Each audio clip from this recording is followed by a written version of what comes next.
아마 제 또래나 당연히 제 윗세대 분들은 이 노래를 잘 아실 거라고 생각합니다. 이제는 고인이 되신 가수 최희준 선생의 하숙생이라는 노래 많이들 기억하시지요? 저희 아버님도 잘 부르셨었는데 그 가사가 이렇습니다. 인생은 나그네 길, 어디서 왔다가 어디로 가는가. 구름이 흘러가듯 떠돌다 가는 길에 정일랑 두지 말자. 미련일랑 두지 말자. 인생은 나그네 길, 구름이 흘러가듯 정처 없이 흘러서 간다. 저는 이 노래의 배경을 잘 모르지만요, 제목이 하숙생인 것으로 보아서 그냥 상상을 해보건데, 하숙생이 하숙집 주인 아가씨와 눈이 맞아서 요즘 말로 썸을 타지 않았나 생각을 해봅니다. 그런데 인생은 나그네 길이어서 구름이 흘러가듯 정처 없이 흘러간다는 거예요. 그러니 정주지 말고 미련 두지 말자는 거죠. 이 노래와 비슷하면서도 조금 다른 시가 한 편이 있습니다. 여러분들도 잘 아실 텐데요. 천상병 시인의 귀천이라는 시입니다. 나 하늘로 돌아가리라. 새벽빛 와 닿으면 쓰러지는 이슬 더불어 손에 손을 잡고 나 하늘로 돌아가리라. 노을빛 함께 단 둘이서 기슭에서 놀다가 구름 손짓하면은 나 하늘로 돌아가리라. 아름다운 이 세상 소풍 끝내는 날 가서 아름다웠다고 말하리라. 하숙생은 인생을 나그네 길로 표현하고요, 귀천은 인생을 소풍이라고 표현합니다. 이 둘 다 이 땅에서의 삶을 잠깐 지나가는 것으로 표현한다는 데 있어서 공통점이 있어요. 그런데 둘 사이에 결정적인 차이점이 있습니다. 그게 뭘까요? 정재창 교수님의 책에 보면 둘 사이의 차이를 이렇게 말합니다. 이것이 나그네의 방랑과 소풍의 차이다. 둘 다 집 떠나는 것은 같다. 하지만 전자는 오고 감에 정처가 없고 후자는 분명하다.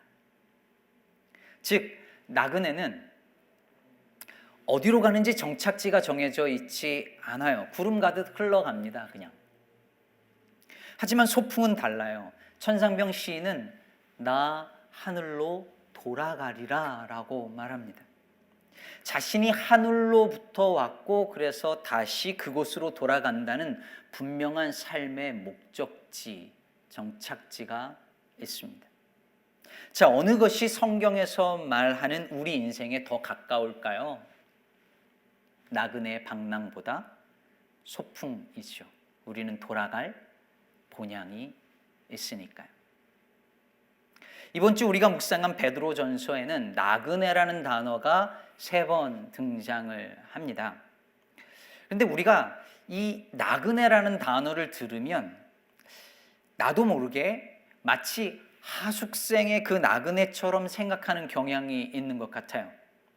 인생은 그저 정처 없이 흘러가는 나그네 길이고 그래서 이 세상에 정도 주지 말고 미련도 두지 말자, 이렇게 생각합니다. 하지만 베드로 사도가 이 편지를 소아시아에 있는 그 나그네들에게 보내면서 한 그 말, 특히 오늘 본문 11절에 거류민과 나그네라고 할 때에 그건 결코 그런 의미의 나그네가 아니었습니다. 먼저 여기서 거류민은요, NIV 영어 성경에 보면 alien이라고 번역을 하고 있는데, 즉 외국인이라고 번역하지만 그냥 외국인이 아니라 여기서 거류민은 어떤 나라에서 아니면 혹은 어떤 도시에서 시민으로서의 권리를 다 누리지 못한 채 상당 기간 머물러 있는 외국인을 뜻하는 말이었습니다. 그런가 하면 나그네는 상대적으로 조금 더 짧게 일시적으로 머무는 거주자들이었죠. 정리를 해보면 이 두 가지 용어는 로마 사회에서 사회적으로 시민보다는 조금 아래 있고 노예나 이방인보다는 신분적으로 사회적으로 조금 위에 사회적 위치를 차지하던 외국인들을 가리키는 용어였다고 합니다. 뭐 우리에게는 사실 어려울 것이 하나도 없는 말이죠. 바로 우리들이 바로 그런 사람들이잖아요. 타국을 떠나서 남의 나라에 와서 상당 기간 머물면서 살지만 주류 사회에 온전히 들어가지 못한다는 것을 늘 경험하고 종종 이방인 취급을 받는 사람들이죠. 하지만 그렇다고 당장 자기 나라, 자기의 본향으로 금방 돌아갈 사람들은 여기서 말하는 거류민 혹은 나그네와 같지 않습니다. 이들은 단순한 여행객이 아니니까요. 제가 오랫동안 기다리는 영주권을 몇 년 전에 받고 얼마 있다가 캐나다로 가족여행을 떠난 적이 있었습니다. 근데 차를 타고 이제 캐나다 국경을 딱 넘어가는데 그 국경에서 그 직원이 저한테 스테이터스가 어떻게 되냐고 물어보더라고요. 그래서 자신 있게 퍼머넌트 레지던트라고 이제 얘기를 했어요.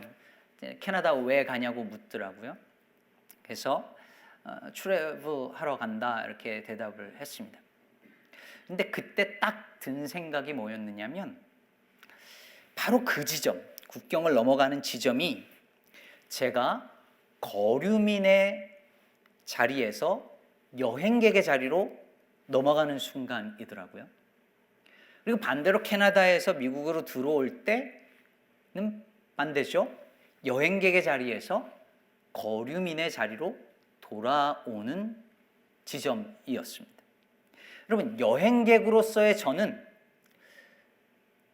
그 캐나다 여행하면서 금방 돌아갈 것이기 때문에 굳이 제가 갔던 그 퀘벡이라는 도시의 시의원이 누구인지 그곳 경제 사정이 어떤지 굳이 알 필요는 없죠.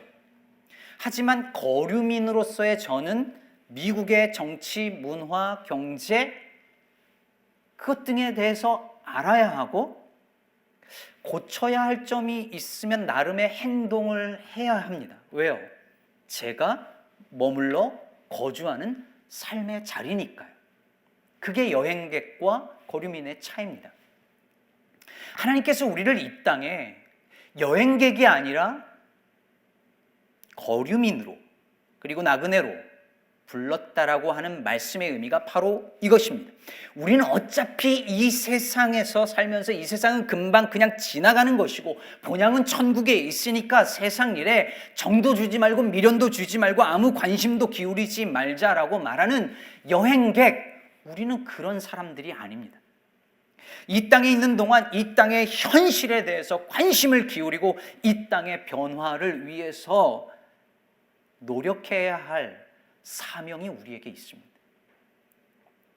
그래서 사도 베드로가 소아시아에 흩어져 살고 있는 성도들에게 이렇게 말하는 것입니다. 11절 12절 다시 보겠습니다. 사랑하는 자들아, 거류민과 나그네 같은 너희를 권하노니 영혼을 거슬러 싸우는 육체의 정욕을 제어하라. 너희가 이방인 중에서 행실을 선하게 가져 너희를 악행한다고 비방하는 자들로 하여금 너희 선한 일을 보고 오시는 날에 하나님께 영광을 돌리게 하려 함이라. 당신들이 머물러 사는 그곳에서 육체의 정욕을 따라 살지 말고 그 육체의 정욕을 제어하고 선하게 사십시오. 그곳 사람들로부터, 즉 믿지 않는 사람들로부터 비방당할 일을 만들지 말고 선한 일을 해서 그들이 당신들이 하는 그 일을 보고 하나님께 영광을 돌리게 살아야 합니다. 그게 당신들이 거기에 거류민과 나그네로 머물러 있는 이유입니다. 이렇게 말하는 거예요.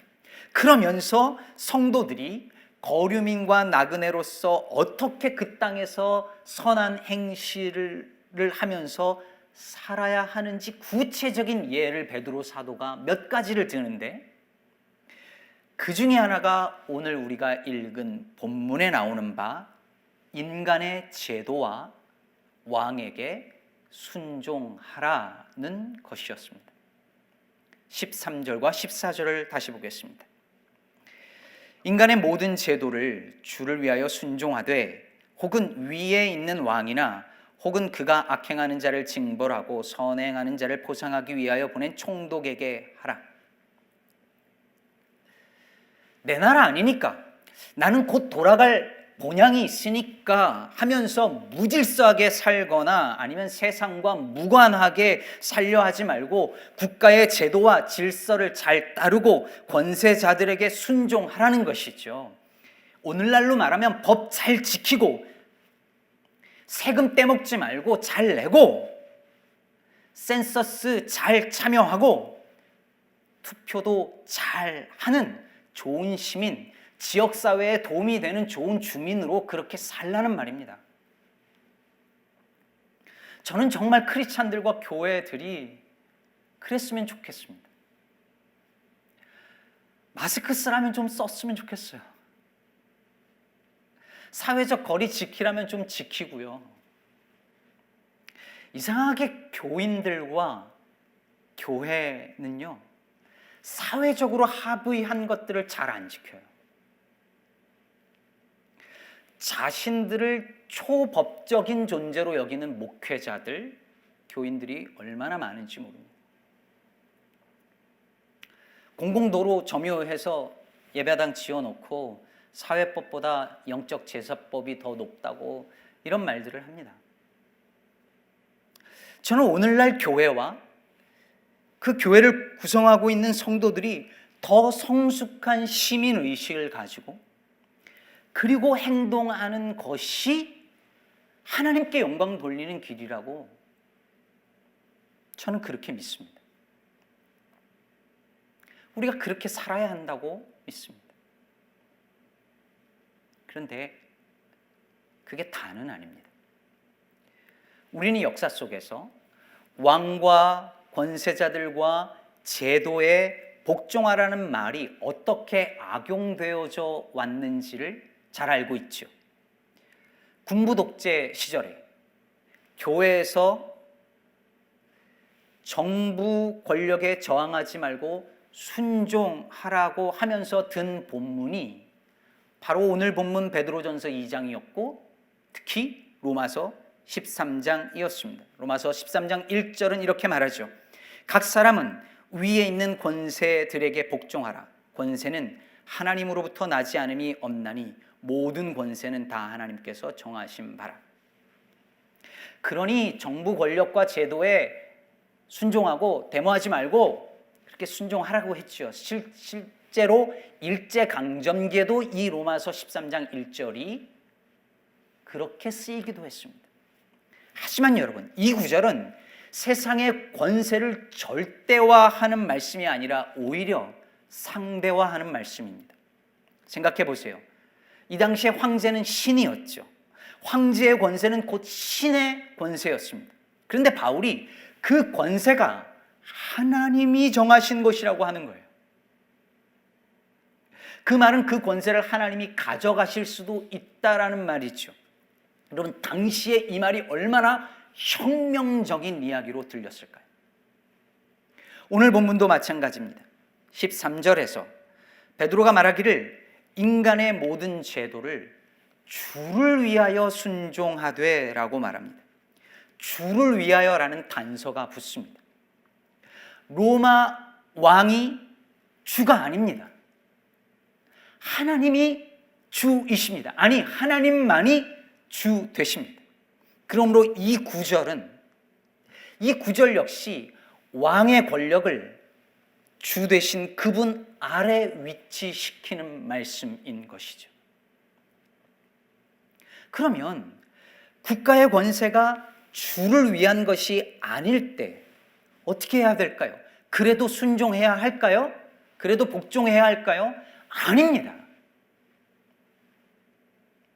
14절에서 말하는 권세자는 악행하는 자를 징벌하고 선행하는 자를 포상하기 위해서 세워진 그 권세인데 그가 오히려 선행하는 자를 벌하고 악행하는 자를 포상하면 어떻게 할까요? 그래도 순종해야 할까요? 아닙니다. 성경에 나오는 주의 제자들, 그리스도인들은 그들이 살고 있었던 지역에서 좋은 시민이었고 좋은 주민이었지만 권력자들이 악행을 저지를 때 그들은 언제나 저항했습니다. 불순종했습니다. 제도와 왕에게 순종하라고 가르친 베드로였지만 만약에 그가 권세자들과 왕에게 순종만 했다면 베드로가 십자가에 거꾸로 달려서 순교하는 일은 아마 없었을 것입니다. 역사적으로 보아도 시민 불복종이 없었더라면 여성은 아직도 투표하지 못하고 있었을 것이고 흑인들은 아직도 노예로 살거나 더 극심한 차별 속에서 살아가고 있을 것입니다. 그러므로 악한 제도와 권세에 저항하는 것은 시민인 동시에 그리스도인인 우리의 마땅한 태도이자 사명인 것입니다. 그래서 스캇 맥나이트라고 하는 신학자는 이렇게 말합니다. 그리스도인들은 그들이 주님께 순종적이기에 선한 시민인 것이지 그들이 국가에 순종적이기에 선한 그리스도인들인 것은 아니다. 다시 한번요. 그리스도인들은 그들이 주님께 순종적이기에 선한 시민인 것이지 그들이 국가에 순종적이기에 선한 그리스도인들인 것은 아니다. 우선순위가 있고 이것이 바뀌면 안 된다는 말이겠죠. 근데요, 이게 그렇게 말처럼 쉽지가 않습니다. 참 이상하죠?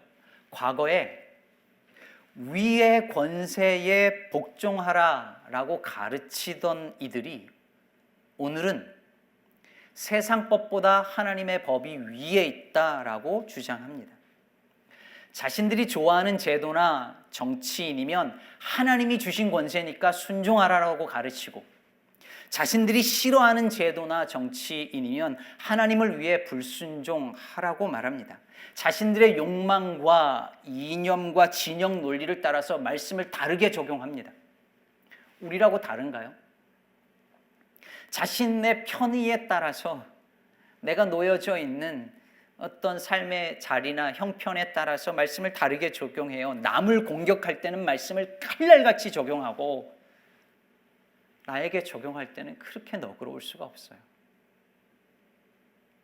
그래서 여러분 우리는 사도 베드로가 11절과 12절에서 한 말씀처럼 끊임없이 자신을 정직하게 돌아보아야 합니다.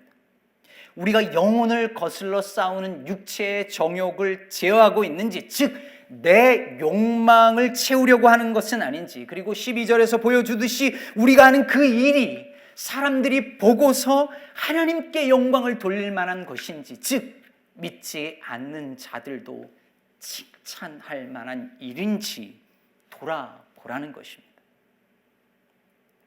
자, 여러분 보세요. 이 땅에서 거류민과 나그네로 산다는 것은 절대 쉬운 일이 아닙니다.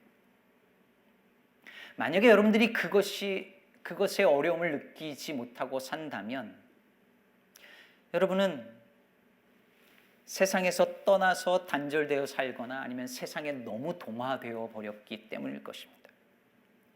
자칫하면 우리는 이 세상은 내 집이 아니야, 세상 일에 관심 둘 필요 없어 하면서 세상과 무관하게 살거나 아니면 세상 질서와 법에 초월한 것처럼 삽니다. 또 한편으로는 세상 질서와 법에 지나치게 순종적이다가 하나님의 뜻에 어긋난 일에 저항 하나도 하지 못하는 그저 세상 질서에 잘 착하게 순응하면서 사는 소시민밖에 되지 못할 수도 있습니다. 우리는 세상과 완전히 단절해서도 안 되고 그렇다고 세상과 완전히 동화되어서도 안 됩니다. 더구나 그뿐이 아니죠. 우리는 우리의 일이 하나님 법께 순종하는 일인지도 점검해야 하고, 동시에 그 일이 사람들로부터, 세상 사람들로부터 칭찬받는 일인지도 돌아보아야 합니다. 그럼 이렇게 사는 게, 이렇게 하는 게 가능한 일일까요? 저는 불가능해 보입니다. 누구도 이걸 완벽하게 해낼 사람이 없습니다. 네, 그렇습니다. 완벽하지 않아도 괜찮습니다. 주님은 우리에게 이 모든 걸 완벽하게 해내라고 우리를 독촉하지 않으세요. 다만 네가 거기에 거류민과 나그네로 산다는 것을 늘 기억하라고 우리에게 상기시켜주고 계십니다. 제가 몇 년 전에 제가 예전에 섬기던 교회에서 성경 공부를 인도하고 있었는데요. 갑자기 이민국에서 조사를 나왔습니다. 제가 종교 비자를 받고 영주권 수속을 하던 중이었는데, 종교 비자 상태에 있는 사람들 혹은 신청자를 대상으로 무작위로 선정해서 실사를 나온다는 얘기를 들었는데, 마침 저하고 저희 교회가 걸린 거죠. 저는 이제 영주권을 준비하고 있는 상태여서 그때 실사가 나온 게 되게 당황스럽긴 했어요. 근데 이제 상담을 하는데 그 실사 나오신 그 이민국 담당자가 실제 교회가 존재하는 교회인지, 제가 제출한 서류 내용하고 제가 얘기하는 게 다 일치하는지를 꼼꼼하게 조사를 하더라고요. 이 말을 뒤집어서 생각을 해보면 실제 존재하지 않는 교회들이 있다는 거예요. 그러니까 신분 문제 해결 목적으로 가짜 교회를 만들거나 가짜 목사 신분으로 조작하는 경우들이 있었기 때문에 이런 일을 한다는 것이죠. 아니면 실제 하지 않는 일을 부풀리거나. 목사와 교회가 이런 식으로 신뢰를 잃고 때로는 의혹의 대상이 된다는 것이 새삼스러운 일도 아닌데 씁쓸하더라고요. 그래서 제가 제 말이 사실인 것을 입증하려고 최대한 노력하고, 내가 이 땅 미국에서 살면서 정말 성실하게 법과 질서를 잘 지키고 내가 한 말이 거짓이 없어서 나는 이 땅에서 사는데 아무런 문제가 없다라고 하는 것을 최대한 성실하게 답변을 했습니다. 그래서 긴장하면서 다 답변을 잘했어요. 근데 그분이 쫙 질문을 수없이 하고 나서 마지막으로 제기한 그 질문이 결정적이고 압권이었습니다. 이렇게 물어보더라고요. 하나만 더 묻겠는데, 실은 내 아내가 한국교회에 와 있다니까 이 질문 꼭 한번 물어봐 달라는 것이 있었답니다. 한국 드라마 보려면 어떤 사이트가 좋으냐? 이게 마지막 질문이었습니다. 완전 긴장하고 있다가 제가 막 한바탕 웃고 막 그러면서 한국 드라마 보려면 어느 사이트를 봐야 되는지 신나게 막 이야기하고 소개해 주었습니다. 진짜 재밌는 경험이었어요. 근데 재밌는 경험이었던 이유 중에 하나는, 제가 어떻게든 이 미국 땅에서 거주하기에 아무 문제 없는 사람인지 최대한 증명하려고 서류 준비하고 인터뷰를 했는데, 결정적으로 마지막에 그분이 제가 한국 사람이라고 하는 것을, 내가 누구라고 하는 것을 깨닫게 해주시더라고요. 그분 역시 제가 이 미국 땅에서 합법적으로 거주할 수 있는 사람인 걸 인정하면서도 제가 여전히 한국 사람이라는 것을 계속 알고 기억하고 있었던 거죠. 사랑하는 여러분, 이 세상에서 우리는 최선을 다해 살아야 합니다. 잠시 구름 흘러가듯 정처 없이 그냥 어디론가 떠돌아다니는 나그네 방랑길 아닙니다. 이 사회의 한 구성원으로서 책임을 다하고 가능한 한 좋은 시민으로서, 지역사회에 도움이 되는 좋은 주민으로서 살아가야 합니다. 그러나 동시에 우리는 궁극적으로 우리가 누구인지를 잊어서는 안 됩니다. 우리 주변에 있는 모든 사람들도 우리가 누구인지 알게 해야 합니다. 우리의 본질적인 시민권은 하늘에 있습니다. 이게 뭘 의미하겠습니까? 이 세상에서 최선을 다해서 선하고 성실하게 열심히 살아간다 할지라도 이 땅의 질서와 가치를 언제나 상대화하면서 살아야 한다는 것이죠. 아무리 큰 성공이어도 영원하지 않고, 아무리 큰 실패와 아픔이어도 영원하지 않다는 걸 기억해야 합니다. 그런 것들이 아무것도 아닌 건 아니지만 거기엔 너무 큰 의미와 가치를 두고 살지는 말아야 합니다. 우리는 본향이 있는 거류민이고 나그네이기 때문입니다. 말씀을 맺겠습니다. 제 아이들에겐 비밀인데요, 제 아이들이 대학을 가서 집을 떠나게 되는 날이 오면 그때 제가 이 아이들에게 주려고 생각해 놓은 선물이 있습니다. 그게 뭐냐면 이겁니다. 이러면 나와야 되는데,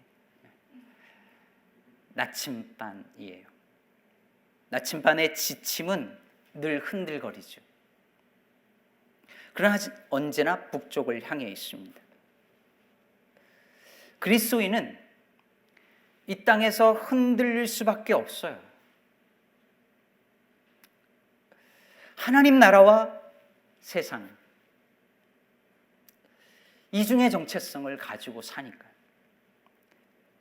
세상과 완전히 단절될 수도 없고 완전히 동화될 수도 없는 그 중간에서 흔들리지 않을 사람이 누가 있겠습니까?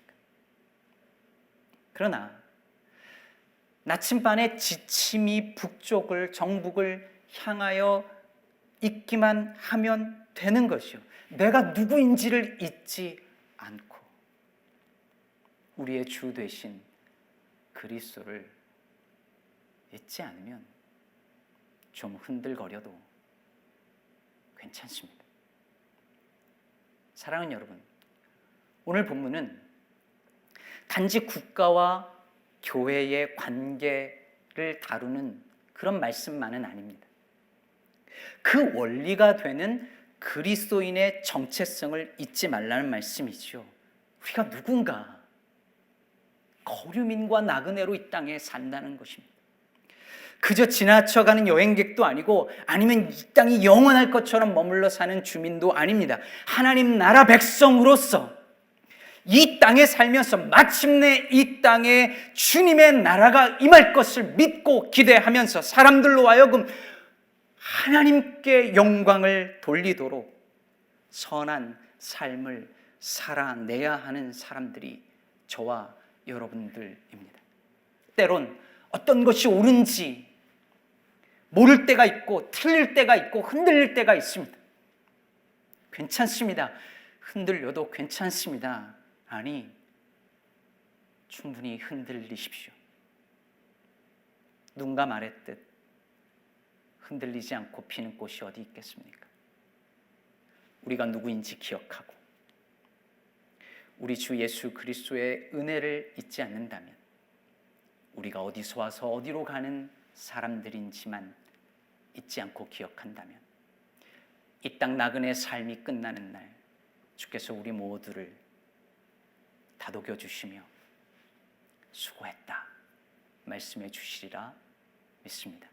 이 은혜가 이 땅의 거류민과 나그네로 사는 저와 여러분 모두에게 임하기를 주의 이름으로 축복합니다.